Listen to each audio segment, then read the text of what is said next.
Today's video talks about how to control a classroom effectively using rules. And you may think you've heard this before, but you probably haven't. Let's take it from the top.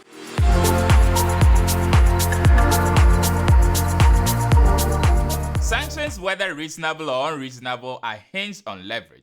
And leverage comes in many ways. The first leverage is based on superior power.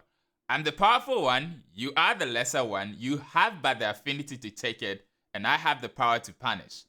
This usually feels unreasonable to the receiver, and in ancient times, power struggles and siege of nations have demonstrated this. So from ancient Assyria to Persia to Greece to Rome to modern day colonization. So similarly in the classroom, the teacher is obviously the teacher and the student the student. Hence, it goes without saying that the teacher may or may not have the affinity to carry out such well in the classroom for the sake of classroom control. But if there's one thing that history has taught us, it's that this is but temporary, and in the long run, people who feel oppressed, whether genuine or not, will actually fight back. The second leverage is, however, based on operating rules. This is a mutual understanding that when certain proceedings occur in the classroom, a corresponding action can be carried out. This is technically what a non-savage but rather civilized society is, and what a nation's laws are meant to do. So in this way, no one feels unjustly treated. So for instance, the nation has its role of developing a safe environment of opportunities across board for everyone, whereas the citizens also have the responsibility of abiding by the rules. Rules such as your rights end where someone else's nose begins. So it is said nobody is above the rules, not even the lawmaker, because technically laws are made in totality by everyone. Why? Because the lawmaker is elected by the citizens. And even the teacher is there because of the students in one way or the other. This particular method I have found to be really effective in the classroom, which is what I am going to elaborate on. I want to digress momentarily and say that I make a lot of videos such as this one that help us as teachers to be more creative in our thinking and application in the classroom. So you can subscribe and hit the bell notification button so you don't miss future videos. Also, I appreciate your thoughts and perspectives, so you can always leave a comment or follow me on Instagram and send me a direct message. Now, getting back to our video. As a teacher, you can't punish simply because you want to. It has to be reasonable. I already made a video talking about the mean teacher and how it's important not to attack kids for their behavior, but rather setting rules to define their personalities. You can check it out. So, bringing the mindset of the second leverage, which is rules, to the classroom, what we can do is agree on a set of rules together with our students. And I feel this must be done together.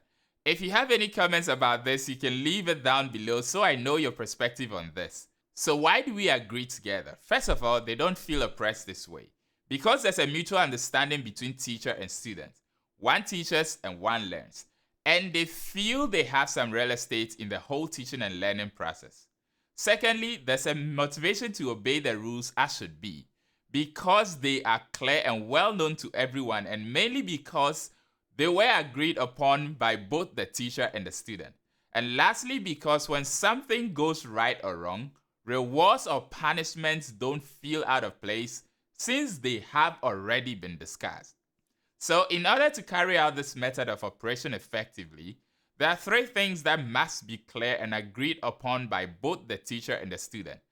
First, the situation in the classroom, then the rules, and then lastly, rewards and punishment. Looking at the first one, the situation in the classroom, there's a teacher and there's a student. It must be explained clearly what the role of each person is in the classroom and during the lesson. The teacher is there to teach. The teacher will do his or her best to carry out his responsibilities while respecting the students. Hence, the student also has to carry out their responsibilities of being the one educated in the class. So that includes participating in the lesson, and this won't be discussed in detail today, but you get the idea. Next is the rules. Rules can actually fall into three different categories. First is applying to the teacher. So for instance, the student has to respect the teacher. Answer when you're asked a question. Don't disturb the teaching process. No misbehavior towards the teacher. Ask permission when you want to go out. Basically, don't make the teacher's work impossible.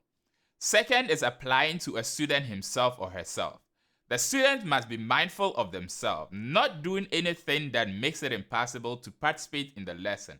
So, for example, unnecessary fidgeting, falling asleep, among others. Now, the third one is applying to other students beside oneself. Students shouldn't do anything to prevent other students from participating in the lesson. Don't take their attention off the lesson. Don't disturb them and don't chat with them during the lesson. So coming back to the three things, the final consideration is rewards and punishment. First of all, there must be a clear specification of when a reward is to be expected, as well as when a punishment is to be expected. And this is done in conjunction with the rules. I'll make a separate video on rewards later, but basically what gives people the motivation to follow rules are rewards and punishment.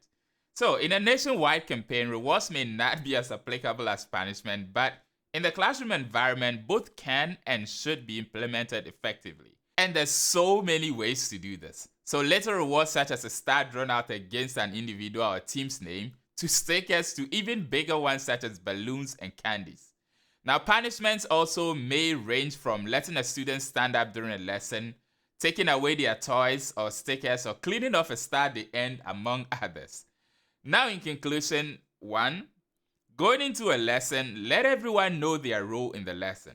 Number 2, define acceptable and unacceptable behaviors in class. And lastly, also define what happens when a permitted behavior is carried out, because this enforces and encourages it. This is done with rewards. And as well, define what happens when an unpermitted behavior is carried out, because this discourages it. And this can be done with punishment. Thank you very much for watching this one and following along. I'll see you in the next one. Love and peace.